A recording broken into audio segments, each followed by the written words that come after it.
యేసుక్రీస్తు నామంలో బెతెస్దా విడుదల పరిచర్య తరపున మీకు ప్రేమపూర్వకమైన వందనాలు. ఈ దిన వాక్య ధ్యానము, రహస్యమందున్న నీ తండ్రికి ప్రార్థన చేయుము. మత్తయి సువార్త 6వ అధ్యాయం 6వ వచనం.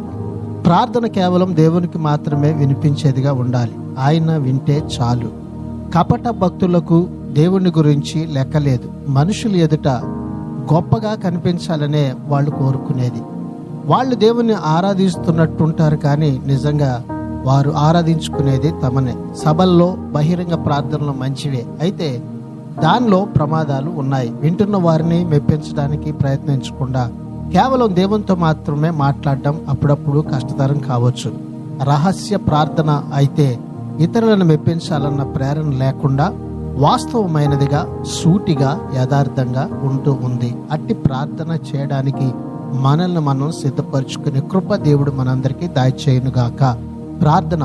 మమ్మల్ని మికిలిగా ప్రేమించిన మా ప్రియ పరలోకపు తండ్రి యేసయ్యా, నీ మహాకృపను బట్టి ప్రేమించి మరొక నూతన దినాన్ని మాకు ఇచ్చినందుకు నీకు వందనాలు, స్తోత్రాలు చెల్లిస్తూ, అయ్యా మేము యథార్థమైనటువంటి ప్రార్థన నీ దృష్టికి అంగీకారంగా ఉండినట్లుగా చేసే కృపని మా అందరికీ దయచేయమని యేసు ప్రశస్త నామములో ప్రార్థించి అడిగి వేడుకుంటున్నాము తండ్రి.